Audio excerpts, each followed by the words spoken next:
السلام علیکم students دارالکم on line lectures میں خوش آمدید. اسٹوڈنٹ جماعت نہم مطالعہ پاکستان باب نمبر 3. ٹاپک آج ہم پڑھیں گے پاکستان کے بڑے گلیشیئرز اور دریا. اسٹوڈنٹس گلیشیئرز کا نام آپ نے متعدد بار سنا ہوگا.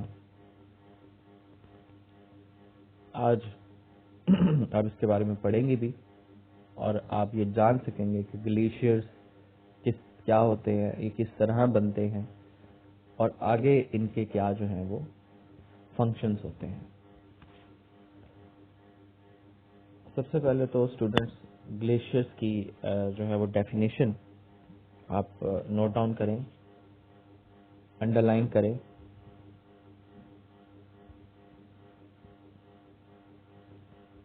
پہاڑیوں کی وادیوں میں جمی ہوئی برف جو کہ ڈھلوانوں کی طرف حرکت کرتی ہے گلیشیئر کہلاتا ہے. یہ ایک چھوٹی سی اس کی ڈیفینیشن ہے. زیادہ بلند علاقوں میں درجہ حرارت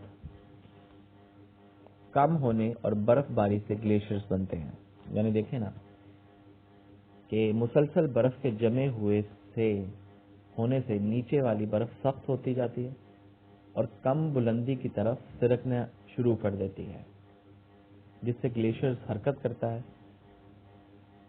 اب آپ یہ دیکھیں اسٹوڈنٹس کہ سارا سال ایک جگہ پہ جب برف پڑتی رہتی ہے نا, تو مسلسل برف پڑنے سے جو برف کی نیچے والی سطح ہے, جو جہاں سے شروع ہوئی تھی برف پڑنا, وہ سخت ہوتی ہے اور اس لیے پھر وہ آہستہ آہستہ جو ہے نا وہ آگے کی طرف, نیچے کی طرف, ڈھلوان کی طرف جو ہے وہ حرکت کرنا شروع کر دیتی ہے.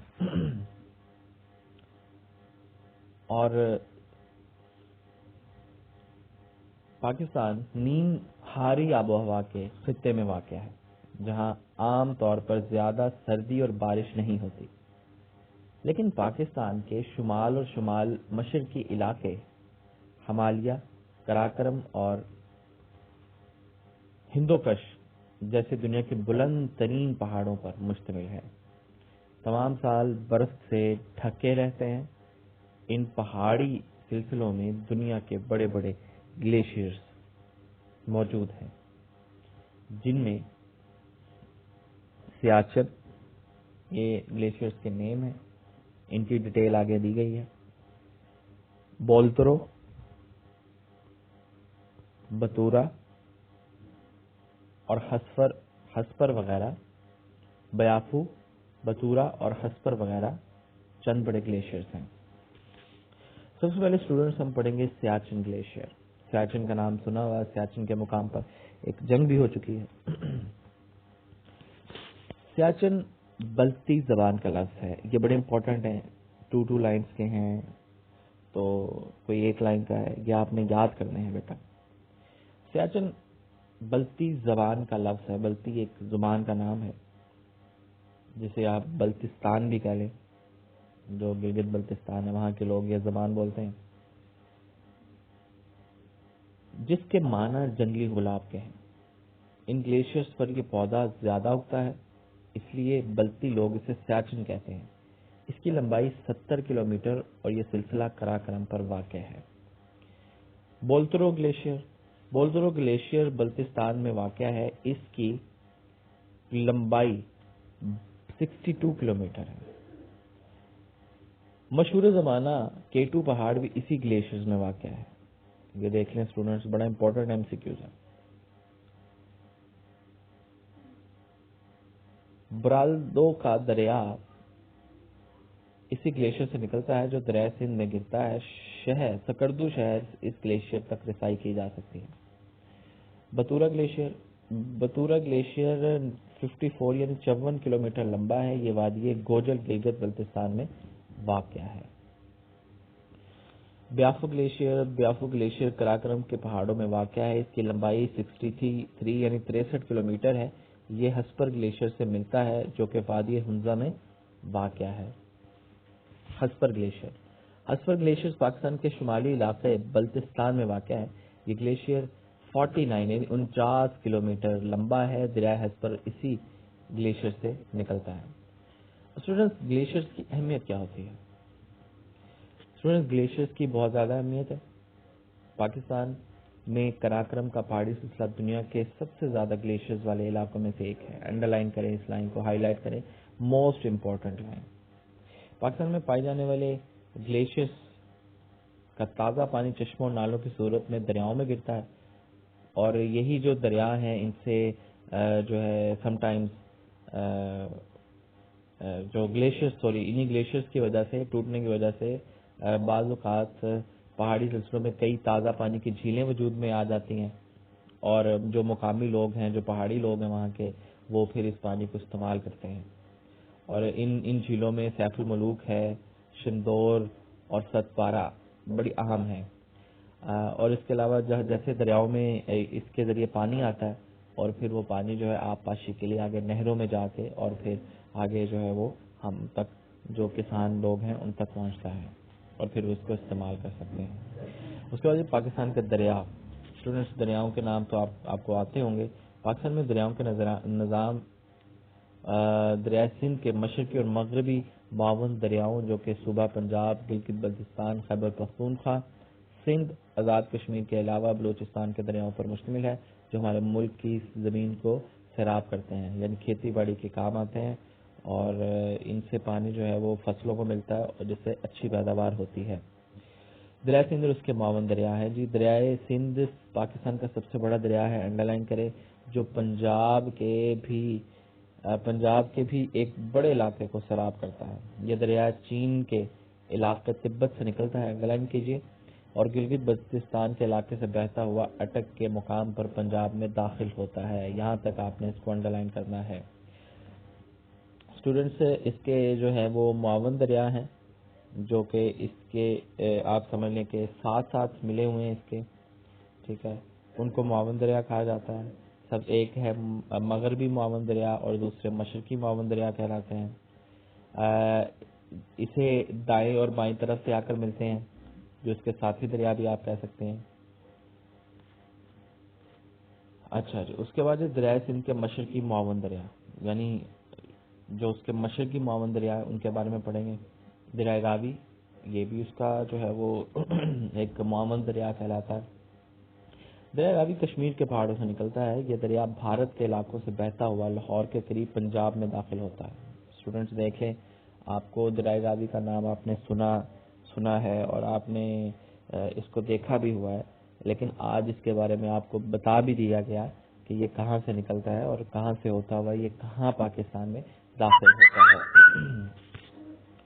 اچھا اسٹوڈنٹس نیکسٹ آپ دیکھیں کہ کیا آپ جانتے ہیں کہ 1960 میں سندھ طاس معاہدے کے تحت 3 دریا, دریائے سندھ, چناب اور جہلم پاکستان کے حصے میں, جبکہ دریائے راوی, ستلج اور بیاس بھارت کے حصے میں آئے. اس کے بعد دریائے ستلج کو ہمالیہ سے نکلتا ہے اور بھارتی علاقوں سے بہتا ہوا سلیمانکی کے نزدیک صوبہ پنجاب میں داخل ہوتا ہے, اور پنجاب کے مشرقی علاقے میں بہتا ہوا پنجاب کے باقی دریاؤں سے مل جاتا ہے. دریائے چناب ہے جی, دریائے چناب کو ہمالیہ سے نکل کر مرالا کے نزدیک صوبہ پنجاب میں داخل ہوتا ہے. تریمو کے نزدیک دریائے جہلم اور دریائے چناب آپس میں ملتے ہیں. اس کے بعد دریائے جہلم کشمیر کی وادی سے نکلتا اور بہتا ہوا منگلا کے نزدیک صوبہ پنجاب میں داخل ہوتا ہے. اب اہم معلومات کیا ہے جی, 2 دریاؤں کے درمیانی علاقے کو دوآبہ کہتے ہیں. بڑا اہم انہوں نے جو ہے وہ پوائنٹ بتایا ہے, اس کو آپ نے یاد کرنا ہے. ایم سی کیو بھی ہے اور شارٹ کوشچن بھی آ سکتا ہے کہ دوآبہ سے کیا مراد ہے یا دوآبہ کسے کہتے ہیں. تو پاکستان میں کئی دوآبے ہیں. باری دوآب کے علاقے کے ایک طرف دریائے راوی بہتا ہے, دوسری طرف دریائے ستلج. دریائے راوی اور دریائے چناب کے درمیان رچنا دوآب ہے. دریائے چناب اور دریائے جہلم کے درمیان چچ دوآب ہے, جبکہ دریائے جہلم اور دریائے سندھ کے درمیان سندھ ساگر دوآب ہے. جی اسٹوڈنٹس, اب ہم نیکسٹ جو ہے وہ پڑھیں گے دریائے سندھ کے مغربی معاون دریا. ابھی مشرقی پڑھے تھے اور اب ہم مغربی معاون دریا پڑھیں گے. اسٹوڈنٹس یہ جو مغربی معاون دریا ہیں, جو دائیں طرف سے ملنے والے دریا شمال اور مغرب سے بہتے ہوئے دریائے سندھ میں گرتے ہیں، یہ مغربی معاون دریا ہوتے ہیں۔ ان میں دریائے شیوک، دریائے شگر، دریائے گلگت شمالی پہاڑی علاقوں میں اہم دریا ہیں جو دریائے سندھ سے ملتے ہیں۔ اسٹوڈنٹس کے بعد ہے جی پاکستان کی نہریں۔ برصغیر میں انگریز حکومت نے 19ویں صدی عیسوی کے آغاز میں جدید ترین نہری نظام تعمیر کروایا جو آج دنیا کا سب سے بڑا نہری نظام کہلاتا ہے، اور پاکستان کا جو نظام ہے یہ ایشیا کا سب سے بہترین نظام ہے۔ اس نظام کے تحت 5 دریاؤں پر مختلف جگہوں پر بڑے بند اور ہیڈ ورکس باندھ کر نہریں نکالی گئی ہیں، یعنی وہ پانی کو روک کے ان سے آگے جو ہے نا وہ نہریں نکال دیتے ہیں۔ پاکستان میں پائی جانے والی نہروں کے 4 اقسام ہیں۔ نمبر 1 ہے جی طغیانی اور سیلابی نہریں۔ یہ ویسے نام سے ظاہر ہو رہا بیٹا بچوں کے یہ وہ نہریں ہیں جن میں پانی طغیانی کے ذریعے یعنی بڑی تیزی سے بہت سپیڈ میں آتا ہے، اور جبکہ دریاؤں میں پانی زیادہ ہو ان نہروں کے ہیڈ ورکس نہیں ہوتے۔ موسم برسات میں دریاؤں میں طغیانی آنے سے نہریں خود بخود چلنے لگتی ہیں۔ طغیانی نہریں زیادہ تر راجن پور، ڈیرہ غازی خان اور مظفر گڑھ کے اضلاع میں ہیں۔ دوامی نہریں یہ ہمیشہ جو ہے وہ چلتی رہتی ہیں، یعنی دوامی ہمیشہ، یہ نہریں اور دریاؤں پر بند باندھ کر نکالی گئی ہیں، یہ سارا سال چلتی ہیں، یعنی یہ دوامی ہیں یعنی ہمیشہ کے لیے چلتی رہے۔ اس کے بعد ہے جی دوپہر دوامی نہریں۔ یہ برسات کے موسم میں جب دریاؤں میں پانی کافی مقدار میں ہوتا ہے تو یہ نہریں چلتی ہیں اور خریف کی فصل کے لیے پانی فراہم کرتی ہیں۔ 2 طرح کی فصلیں ہوتی ہیں اسٹوڈنٹس، ایک ربی اور خریف کی فصلیں، یعنی موسم سرما اور موسم گرما کی فصلیں۔ دوامی نہروں کے طرح غیر دوامی نہروں کی بھی ہیڈ ورکس ہوتے ہیں جن کے ذریعے پانی کو کم و بیش کیا جا سکتا ہے۔ دریاؤں میں پانی کی کمی ہونے کی وجہ سے ربی کی فصل کے لیے یہ نہریں پانی مہیا نہیں کرتی۔ نہروں کو ششماہی نہریں یعنی 6 مہینوں والی نہریں بھی کہتے ہیں۔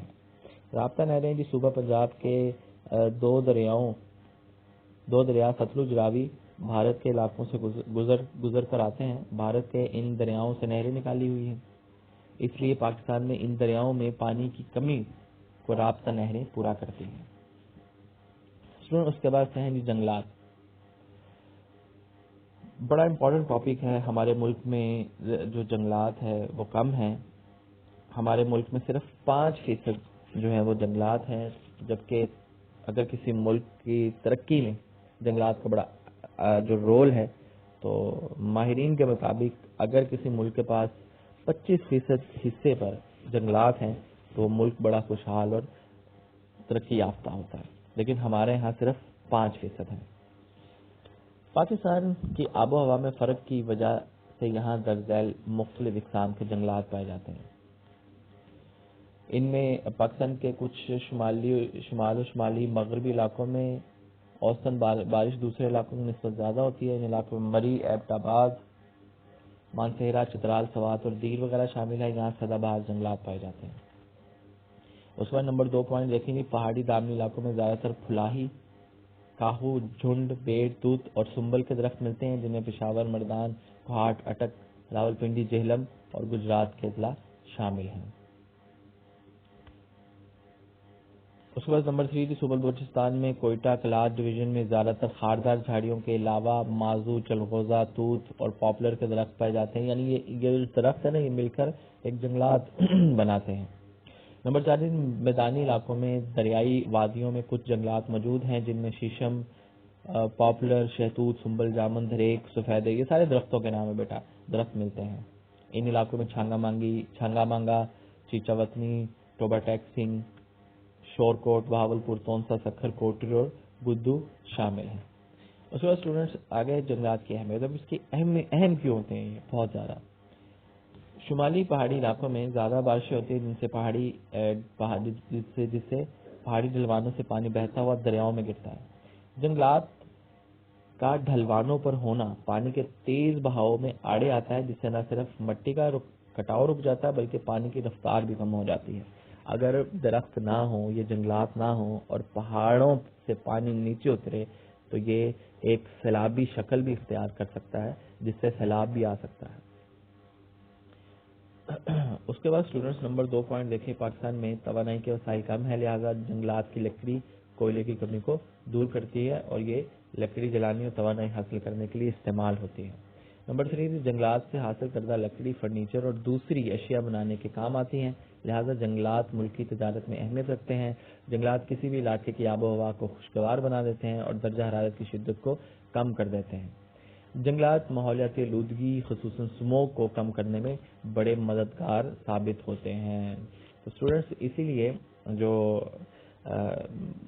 جو کئی ممالک جو ہے جن میں پاکستان بھی ہے وہ یہی چاہتے ہیں کہ زیادہ سے زیادہ پلانٹیشن ہو، شجرکاری زیادہ سے زیادہ کی جائے، پودے زیادہ سے زیادہ لگائے جائے۔ اور ویسے بھی اسٹوڈنٹس پودا لگانا جو ہے وہ صدقہ جاریہ ہے کہ جب وہ پودا کوئی انسان لگاتا ہے، اگر ہم میں سے کوئی پودا لگاتا ہے تو وہ جب بڑا ہوگا اور اس وقت شاید ہم ہوں یا نہ ہوں، ٹھیک ہے، تو جب ہم اس دنیا سے چلے جائیں گے اور اس درخت سے اگر کوئی بھی، چاہے وہ جانور ہے چاہے وہ انسان ہے، ٹھیک ہے، وہ اس کے ذریعے اگر اس کو فائدہ ہوگا، کوئی اس کے سائے میں بھی بیٹھے گا تو اس کا ثواب ہمیں ملتا رہے گا۔ تو یہ بڑا امپورٹنٹ ہے۔ اور دوسرا جو ویریشنز ہے ماحولیاتی آلودگی کو کم کرتا ہے، جیسے اسموگ ایک بڑا مسئلہ ہے پاکستان کا بھی اور پوری دنیا میں، تو اس کو یہ کم کرتا ہے، درجہ حرارت کو کم کرتا ہے یہ جو درخت ہے، اور یہ جو اگر جنگلات ہوں تو بڑا خوشگوار ماحول اور ڈسٹ اور پاک اور صاف ہوا انسان کو ملتی ہے، جو کہ ہمارے لیے بڑی ہی فائدہ مند ہے۔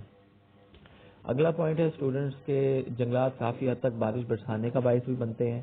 یہاں ان کی موجودگی ہے، کیونکہ ان کی موجودگی سے ہوا میں آبی بخارات کے تعداد میں اضافہ ہو جاتا ہے جو بارش کا باعث بنتے ہیں۔ درخت کی جڑیں مٹی کو آپس میں جکڑے رکھتی ہیں۔ درخت کی جڑیں اور پانی کے بہاؤ سے زرخیز مٹی اپنی جگہ پر موجود رہتی ہے، اس طرح زمین کی زرخیزی قائم رہتی ہے۔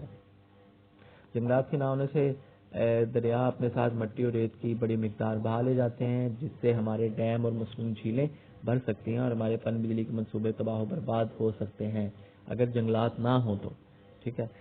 اگر ان کی وجہ سے دیکھیں نا، جو مٹی کا کٹاؤ ہے اور جو زرخیزی ہے وہ رک جاتی ہے، مٹی کو وہ پانی ساتھ لے کر نہیں آتا، کیونکہ جنگلات اور درختوں کی وجہ سے وہ ان کے ساتھ جڑی رہتی ہیں۔